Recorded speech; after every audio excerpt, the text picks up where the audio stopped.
Hi everybody, this is Nithya broadcasting live from her cocina, which also means kitchen in Spanish. I'm sorry I got a little bit delayed. I had some trouble with my network and my Wi-Fi, so I had to switch phones, try to get the app running, and I'm here live from 171 Cedar. This is our April Young Chefs edition.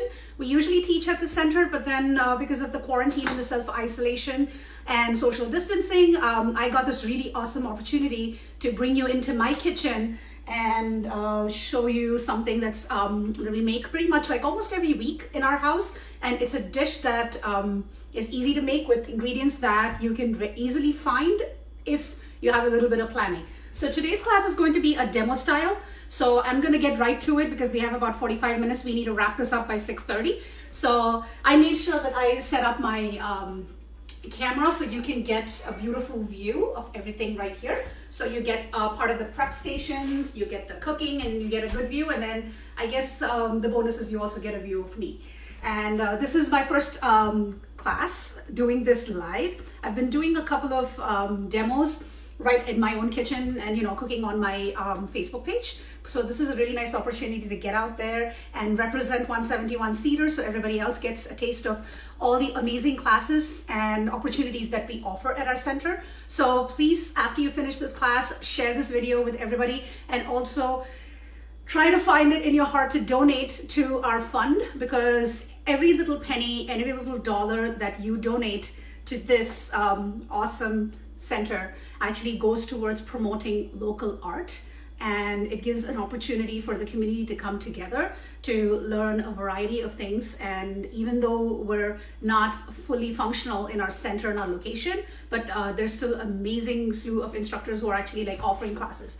Anyway, too much of chit chat, we're gonna get right to the cooking. So today we're actually going to be making curry in a hurry. Now, what does that mean? So I like to demystify all the basics of a dish that can be made using Indian spices, and I'm gonna look around to scroll in to see what's going on. Well, I guess I'll look at who's in and stuff after I finish the live broadcast.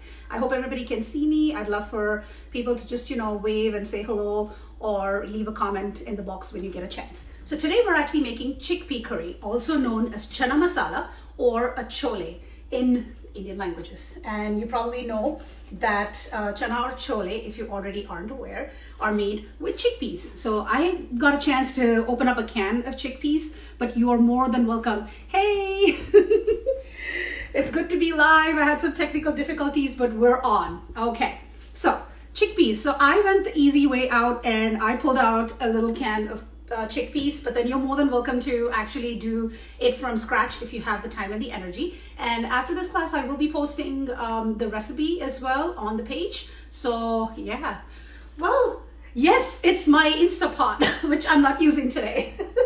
I'll be using a good old skillet. All right, so we're gonna get right to it. So I have all the ingredients like set up right here. So here we have our chickpeas from the can, and then the other ingredient that I have are red onions. And in our classes, especially with the kids, I always like to give them something to do. One of our favorite tools is to use this little slap chop. So I'm giving it a nice little chop. So these are my quick tools so that we get our classes going much faster. And the kids have, and if any of my kids are actually watching, you know how much fun we have in our class. We're always chatting, we're exchanging stories and talking about all our favorite foods. And more than anything else, we're anticipating when are we going to eat. So that's one of the most look forward to part of the Young Chefs cooking workshops. Here we go. We're almost done with the onions. This saves us a lot of time and energy and fingers. Not that they've had any kind of big casualties in my classes yet, and I don't think I intend to. And no casualties in my kitchen as well. We gotta stay safe, right?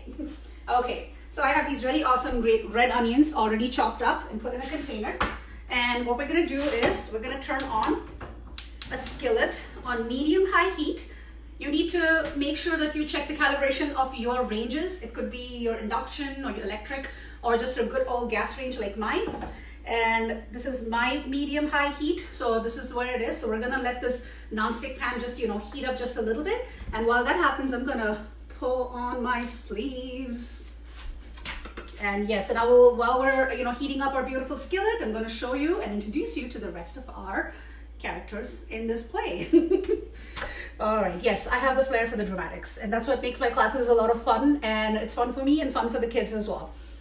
And in the end, we get some good food to take back home with us. Of course, today the food's all going into my family's stomach, so that's different. So that's my spice box. And as you can see, they have these little compartments. And this is an Indian spice box, a stainless steel one, which one of my college friends, purchased and gifted to me. And it has all my little spices, and we'll get to that right in a minute.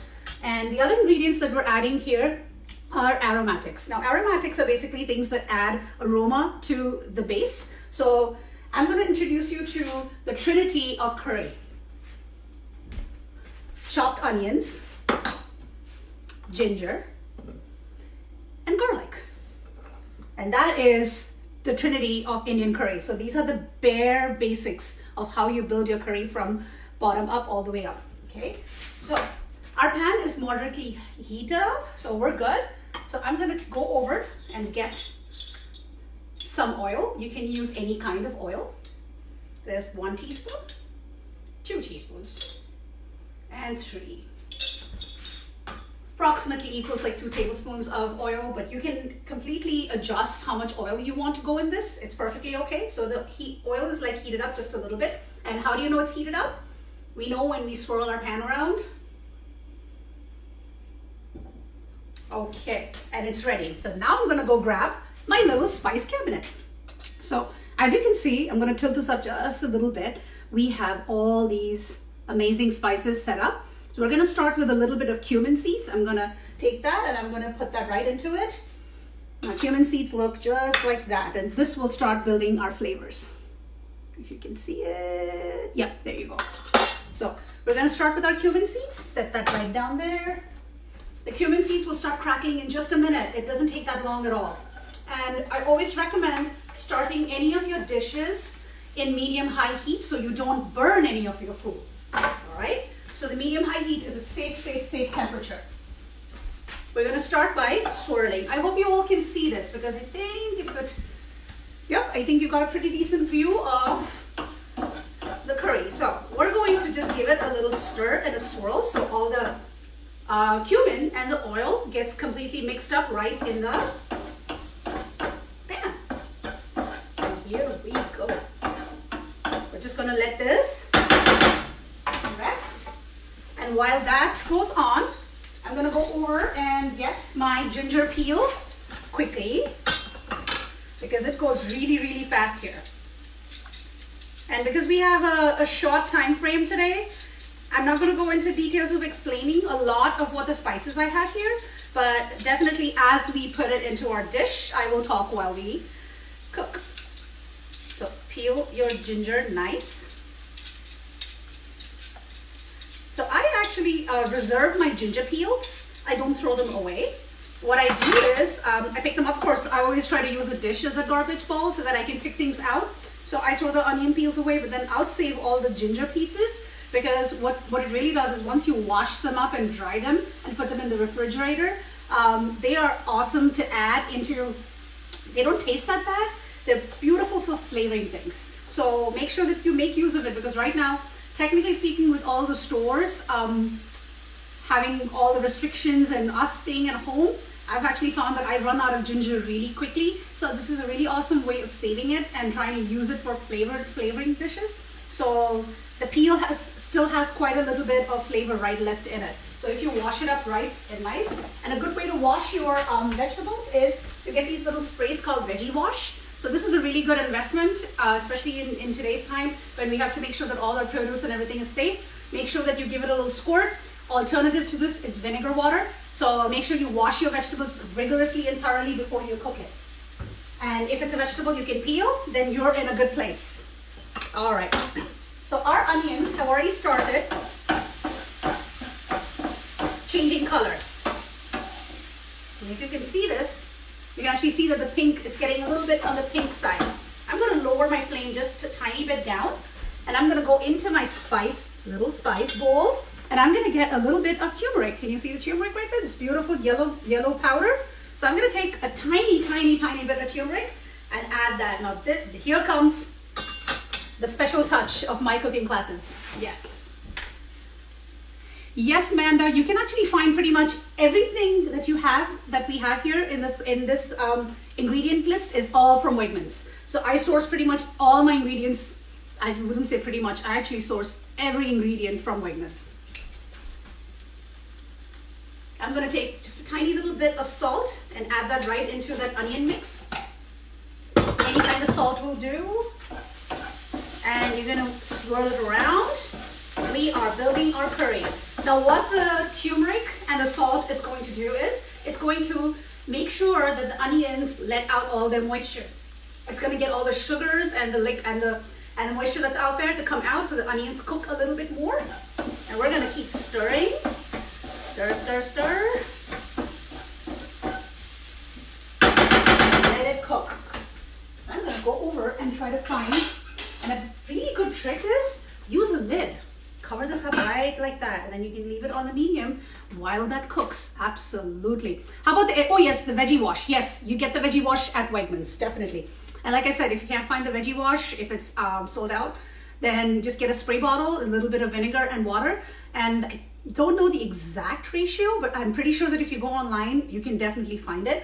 Another tip I can give you right now to keeping your produce fresh and long lasting is blanching them. Like for instance, if you get green beans and you know green beans are going to go bad in a week, it's a really good idea to take your green beans, wash them up nicely, and then put them in hot water, and then let them sit for a few minutes, and then pull them right out of the hot water and put them straight into cold water. You're basically shocking the vegetables. So they cooked with the hot water, you pull them out and you put them right into the cold water, and it's going to shock the vegetables to stop the cooking process and seal it right in. So, and then you can just put all these vegetables, once you dry them, put them in a little baggie and stick them inside the fridge, and the green beans will stay in there for like a whole week.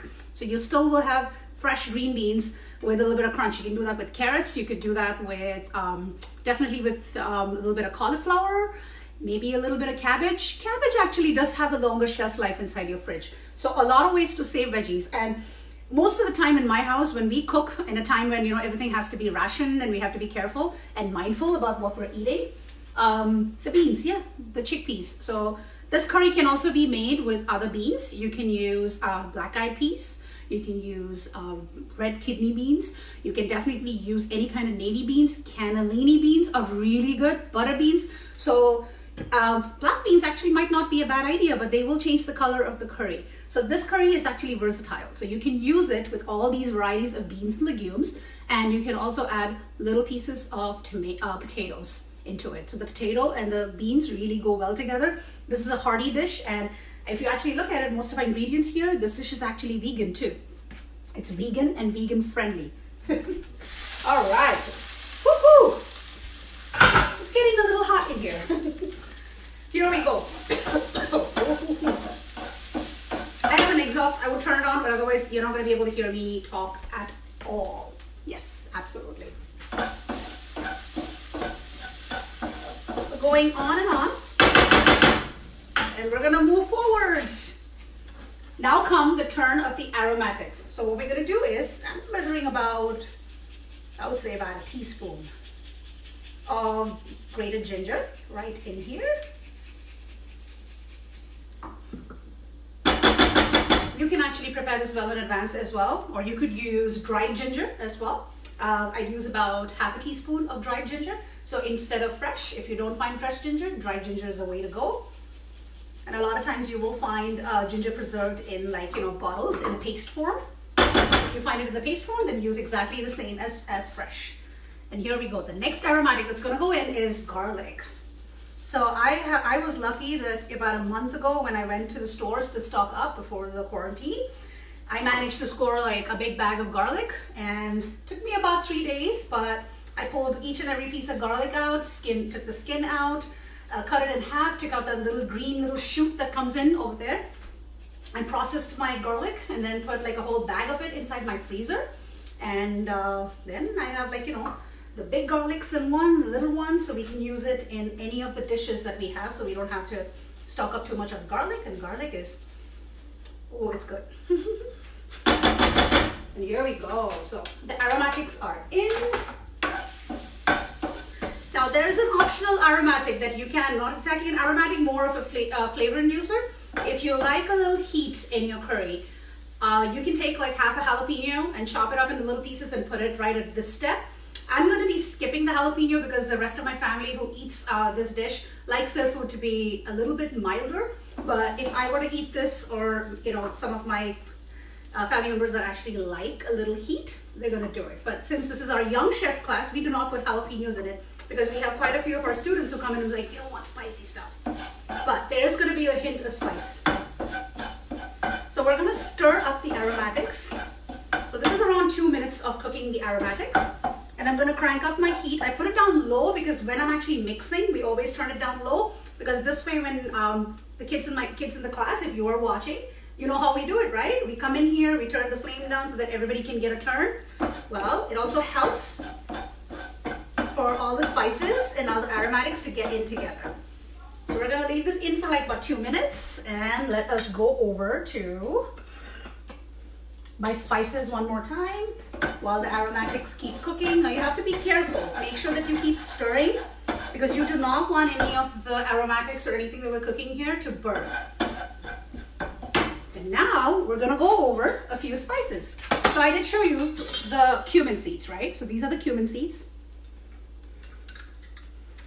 These are cumin seeds, and as you can see them, nice and grainy. So the cumin seeds, when roasted and ground, look a little bit like that.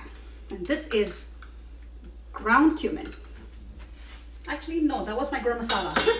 So all the spices look pretty much the same. Nope, that's my cumin. I knew that was the cumin.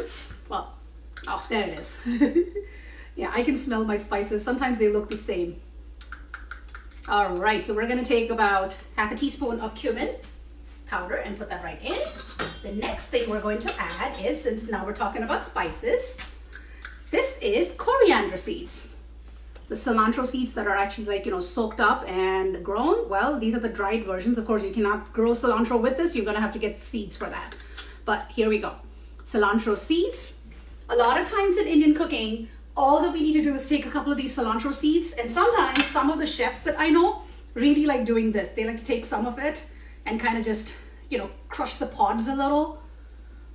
It's really cool because then your hand also smells amazing. Well, so I'm going to actually show you that because I think it's a lot of fun. It's like cracking these little pods. I'm going to crack some of these pods and I'm going to toss them right in. And we're also going to toss the powdered form. So here is, right there is our coriander powder. In it goes. And the other things that we're going to add into this is garam masala. Now, garam masala is a spice blend that's used in Indian cooking. It has a mixture of spices, and I'm going to add the recipe for garam masala as well to my recipe for this dish. But if you don't have any of those ingredients available at home, you may have it actually. You can create your own little customized garam masala blend, but you can also buy this from Wegmans. Wegmans has it in the McCormick bottle, so the tiny little spice bottles that look like that. Hang on, I'll go grab it. And these are the spices that we use at 171 Cedar in our pantry. So you can get garam masala. McCormick has a really nice garam masala blend, which is what we're using today. So go easy on your spices. A little goes a really long way. So this is about half a teaspoon again. Goes right in there. And we are actually done using most of our spices in here. Now, here we have red chili powder or cayenne pepper powder. So if you like heat, use the cayenne pepper. If you don't like the heat, replace it with a little bit of paprika. But I'm going to use half and half. So I'm going to use a little bit of the chili pepper. So there we go, a little bit of the cayenne pepper. And I will also put a little bit of paprika in it. Paprika is actually pretty awesome because it gives a decent flavor, a little smokiness to your dish. And it also gives a really beautiful red color at the end. And it's not spicy. It's not got that heat where, your mouth's on fire. Nah. Yeah, that's not a fun experience, trust me. All right, so we're gonna toast the spices just a little bit. And at this stage, you wanna turn your heat down to low because you do not want to burn your spices. As you can see, our sauce base is ready. All our onions and our aromatics have caramelized. And as you can see, this gorgeous brown spice mix is actually going to get a little braise with crushed tomatoes. So this is about a cup of crushed, 3/4 cup of crushed tomatoes. You can use any kind of crushed tomatoes. You're absolutely, oh, there we go. Thank you so much. We have the recipe on already. And here we go, absolutely. Yes. Okay, is that? Yep, there we go. Thank you. I will have a full version of the recipe as well. I'm gonna just put this right in here. Thank you. I'm so glad that I have an assistant taking notes down for me. That's fantastic.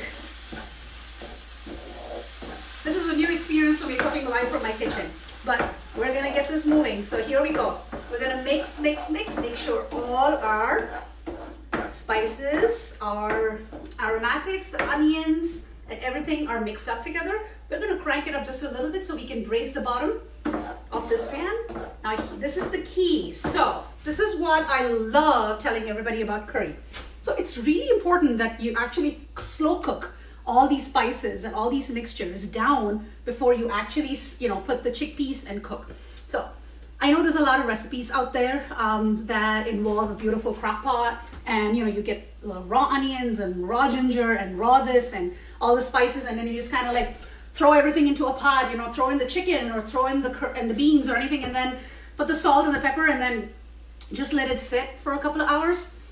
While that might be a really easy way to make a curry and something that seems really absolutely simple, but this is the base of a curry. So if you really want to experience a curry that's really finger licking good, where you're literally licking up the bowl of the spoon, you need to have some patience and you need to get some time out.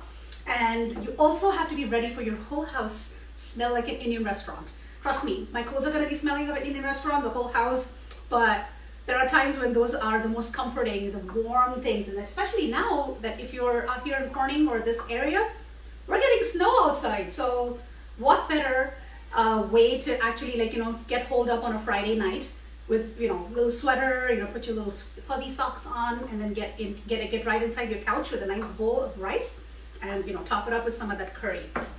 And as you can see, the braising is going on pretty good. Now comes the turn of salt. So we're almost done actually, and this is progressing a lot faster than I thought. So it gives us a good opportunity. So you need to measure your salt to taste. So I'm measuring about, I'd say about half a teaspoon of salt. Always safer to add less salt to a dish like this, because if you feel that it's not enough, you're more than welcome to sprinkle some more on your food.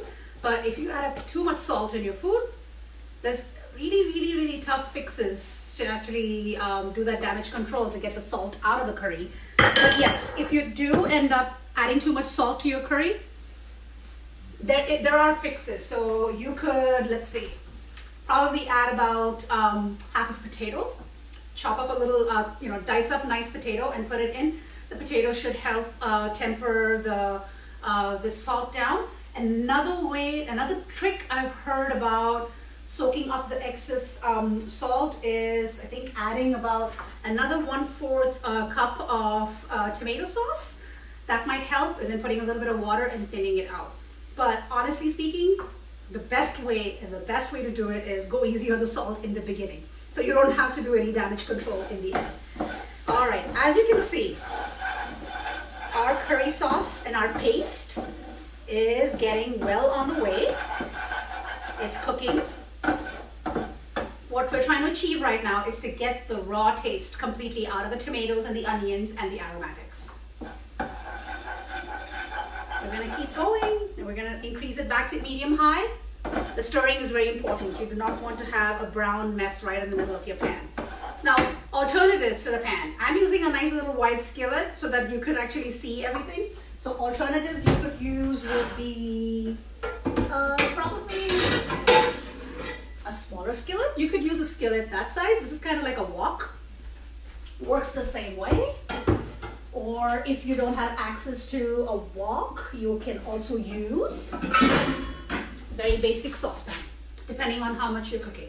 So a saucepan works too. So make sure that you use any of the dishes that you have available in your kitchen. And that's the key to coming and cooking with me, is that I make the food and make the dishes and all the equipment really simple, something that you can, pretty much, yes, stir frequently, absolutely. And pay attention, don't leave your dish and walk away. Hey, I'm gonna go and check this out. I'm gonna go check that out. No.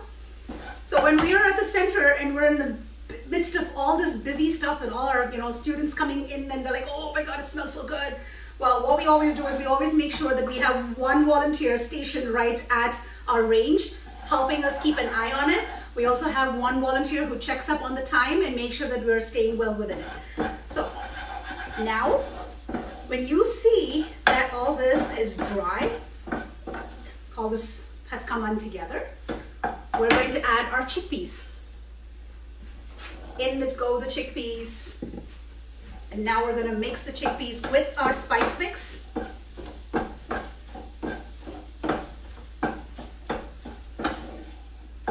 Make sure that all of that spice mixture and paste from the tomatoes is combined with the chickpeas. So for this recipe, I used 2 of these tiny little cans of chickpeas, making like about a whole big heavy cup of chickpeas. And yeah. You can see that. Oh, it's smelling pretty crazy. So our house is used to all these smells, but then sometimes when we cook at the center, it's like we have to shut all the doors and all the windows because we really annoy everybody who's out there in the front desk. They're like, oh my God, it smells so good, we want to come eat. So I always try to save some food for everybody else who's working the nights at the center so that they can come and take some leftovers home. Yep. 2 small cans of chickpeas to amount into 1 big heaped cup of chickpeas. Now comes the turn of, let me see, where did my cup measure go? Oh, cup measures. All right. So we've been cooking up a storm in this house all week. All right, I'm gonna have to eyeball. Guess what? I'll just use the cup that we have. I'm gonna measure out 1 cup of water. I pour it right into the skillet. And now let's start stirring. And we are going to scrape up all that beautiful, yummy curry goodness. Always be careful when you're scraping out from the sides. Take it out this way and fold it in, all right? Let's not go, because that's not really a good idea. Otherwise you're gonna have like a splatter all over the place. All right, let's see. Hey, Janice. Yes, hello, neighbor. Yeah, you're very familiar with all the smells that keep coming out of our kitchen, right? Okay, so what I'm gonna do is, I always like whipping out my tools. It's nice to have everything handy, like a nice little station right here. I love a spatula, and we have some really amazing collection of spatulas out at the center. And so I'm just gonna scrape out all that curry that's like stuck. As you can see, it's actually stuck on the sides. You just need to scrape. Watch out for splatters. We're gonna need 1 more cup of water for this because we need to have a nice hearty curry, and we're gonna close the lid and let it cook for about 10 minutes. And now, actually, I use my spatula again, and we are going to scrape. Make sure all the liquids have been combined. We need a nice, part chunky, part smooth curry. All right, and now we're gonna need my lid. So we're gonna let this come up to a little heat. So I'm gonna crank up the heat slightly, but not too high because you don't want a splatter. And we're gonna wait for this to come to a nice bubble. And while we do that, we do another thing in class, is putting our stuff away. And I always tell this in all my classes, one of the most important steps when you cook is not just the preparation, it's not the prep work, it's not just the cooking, it's also putting the stuff away. Absolutely.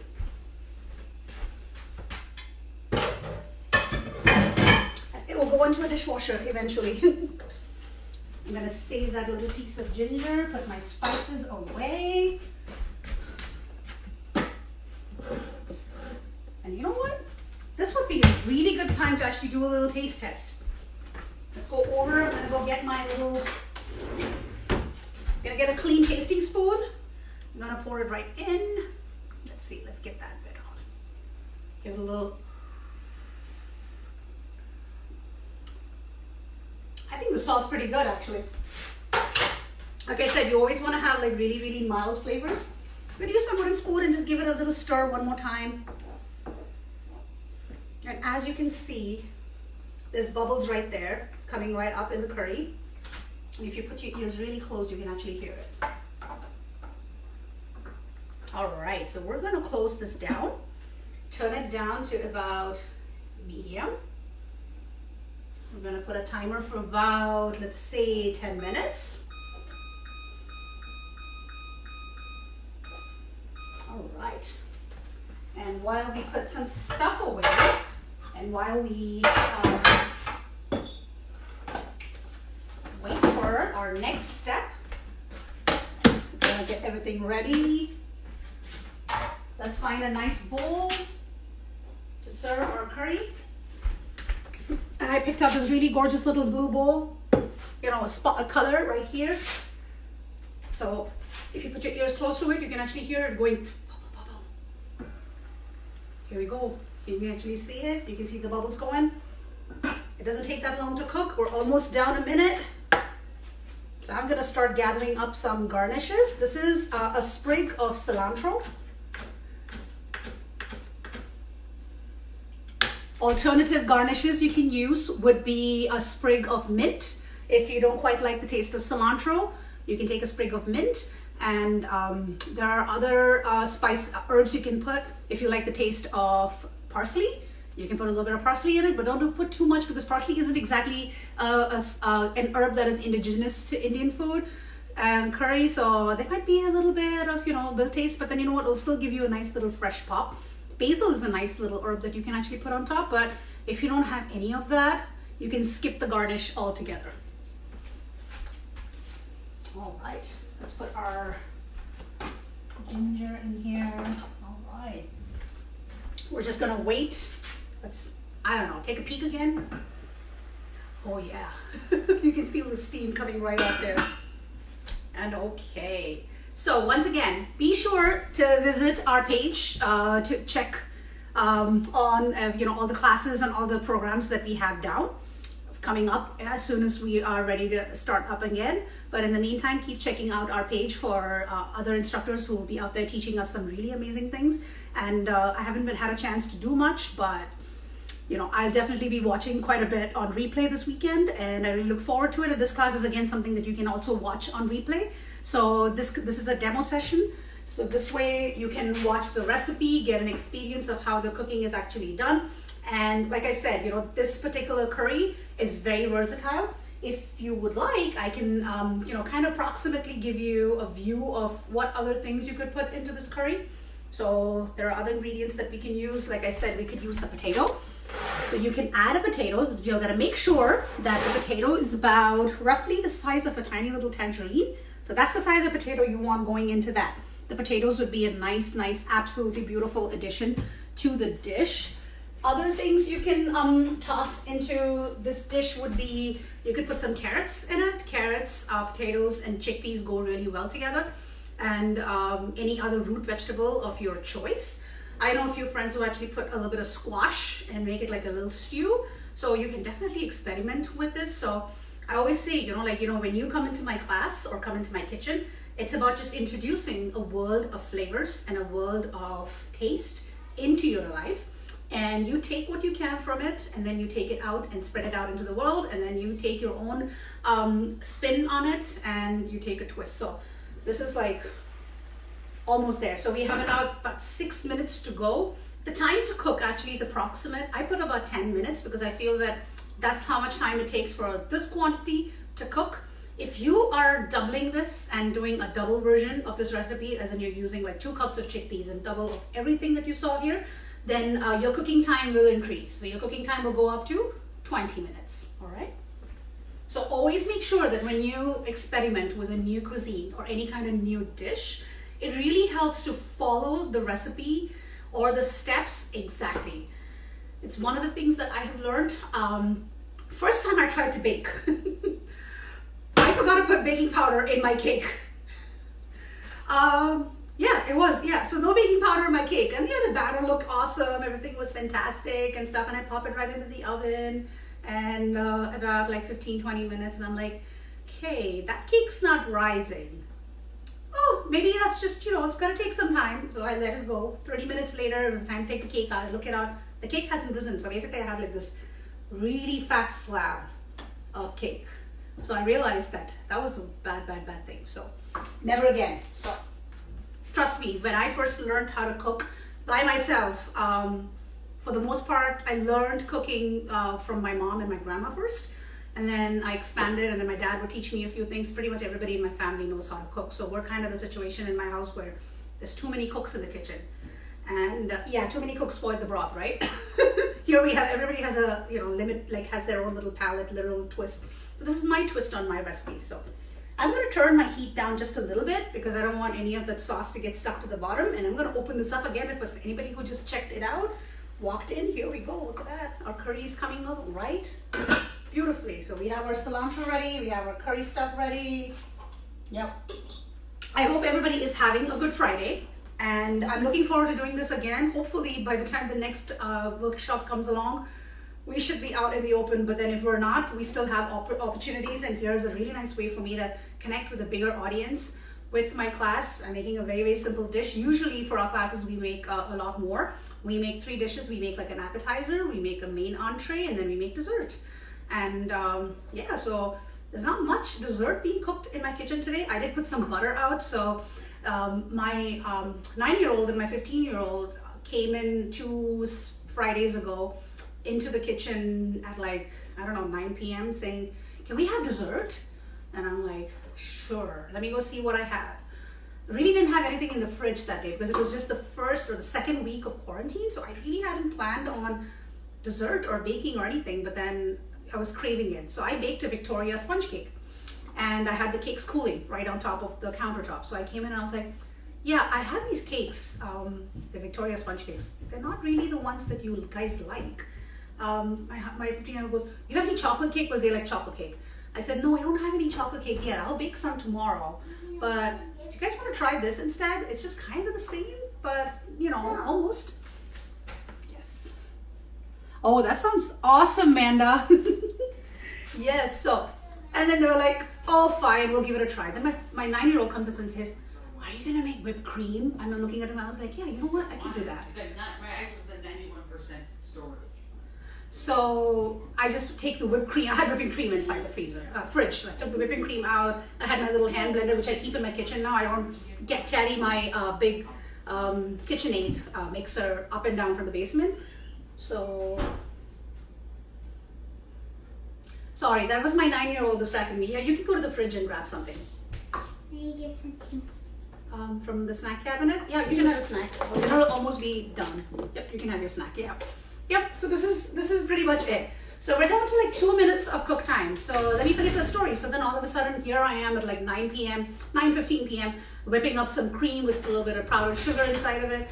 And that was it. I cut up the Victoria sponge cakes and I'm like layering it up with like whipped cream. Like it was supposed to be served for tea the next day, but these boys, they were like, "You want some dessert?" And I'm like, "Fine." And then it turned out they came and they wanted seconds. So I was like, quarantine is really working out for me this way because I can teach a lot of kids to cook. I can teach adults to cook. I can teach everybody to cook, and they'd all be like, "Oh, this is exciting. This is amazing." My own kids are so critical of what I make. And this particular opportunity of staying inside the house and only getting to eat what I can cook for them it's been a blessing because they have pretty much been just trying all kinds of new things. So they've tried vegetables that they would usually be like, ew, we're not gonna eat that. Or desserts, they're like, oh, we want something sweet. And I'm like, oh yeah, by the way, I baked these. And they were like, oh, fine, we'll give it a try. All right. Do you have these cookies? Oh, you don't have fresh cookies? I'm like, no, I have the Chips Ahoy. They're taking right there. So they've been very adjusting. So I'm actually very thankful that they've been able to do a pretty good job of accepting the situation way better than I thought. All right, so just about 1 minute left to our food being cooked. Oh yes, Victoria sponges are divine. Yeah, I also like a little bit, if I can get it, fresh strawberries on the side. Oh, and sometimes if I don't have the whipping cream, a little bit of jam in it. And yeah, I don't have much jam on me right now, but sometimes if you get fresh strawberries, you can actually make fresh strawberry jam as well. And that is one recipe that I'm trying to test and work out. At some point, I should be able to present it. Oh, I'm just gonna wash my wooden spoon a little bit. And I just thought you'd get a chance to take a look at how the curry has come along. And yes, the sauce is ready to go. So here comes the final step. As soon as we reach our limit of cooking, I'm gonna crank up the heat just a little bit, and I'm gonna go over to my tools. So the last final step, there we go. The timer's gone. So what I'm gonna do is I'm just gonna turn the heat down to low, and you can take any kind of masher. So this is my little chop and stir that I use for chopping up or meat sometimes, but I also use it for my curries. And what I'm just going to do is I'm going to take my masher. You could do this with the wooden spoon as well, like just go mash it with the wooden spoon. Oh, actually works with the wooden spoon, might be fine. So you're going to take about, let's say, that much. So that would be about 1/3 cup approximately of the curry. And you're going to push it to the corner like that. And then you're going to use your wooden spoon and you're just going to mash that up just a little bit. What that's going to do is, what you're going to end up with is like this little mashy, saucy kind of thing. And when you combine and mix that up, you're going to get this really gorgeous, hearty binder, natural binder for your curry. And here we go. Here's our curry in a hurry. We actually finished like way before time, which isn't a bad thing at all. I thought this would take longer. That's what I was like, 45 minutes. How am I going to pull this off? Well, looks like we did. Better to be early than late, right? I'm just going to crank this up slightly, just a little bit. So while we're getting this finally finished, what can we eat this curry with? I can give you a few suggestions. Definitely store-bought naan bread. That's a pretty good, no, not naan bread, naan is a really good option. And this chickpea curry tastes amazing on top of steamed rice. And it also works well with any other kind of grain. So if you don't eat any rice, but then you do eat quinoa or cracked wheat, brown rice, any kind of grain works right great. Then the other things you could eat it with would be, you could have some tortillas and just, put them on a pan and put some butter on it and, toast it just a little bit. Absolutely. And you can have that. And finally, you can also eat it with just plain old, good old bread. And you can toast up the bread with butter or olive oil, any kind of choice, and toast it on two sides and have this warm, almost like a thing, little utensil to soak the curry right up and eat it. So make sure that you could make this. And this is actually a dish you can make ahead. You can definitely freeze as well.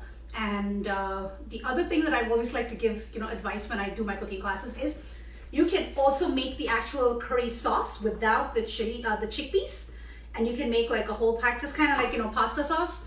Make like a whole batch of it. The step that we had before we added the chickpeas to it, you have that little spice pasty mixture with everything. You can take that right into a box or a baggie and you can put it into your freezer and you have curry sauce ready and waiting for you anytime you want. Another variation I'd like to definitely give you is that if you want a smoother curry, one that's like, without the chunks of the tomatoes, I like a little hearty curry. But a lot of us actually don't like, the pieces of tomatoes coming in our teeth, or you feel it's a little too hearty or chunky for you. What you can also do is, before you add the chickpeas to it, you could dilute the paste that we made with the tomatoes with all the spices all cooked down, and you can actually blend it right with your hand blender, or you could put it into a blender, but you have to make sure that you have to cool everything down before you do the blending. You can't blend hot liquid. I would not recommend that. And like I said, we are good to go. So I really need my masher, surprisingly. All right, I'm gonna get a sip of water. Oh, it gets really hot in the kitchen. Now comes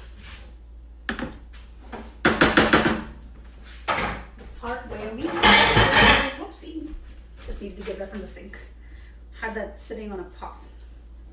We are going to pour this curry, this gorgeous, beautiful curry,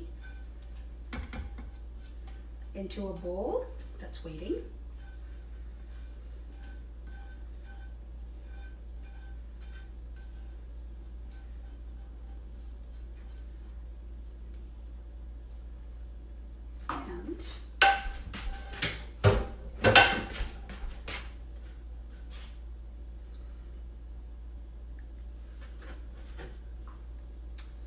And we have here a chana masala.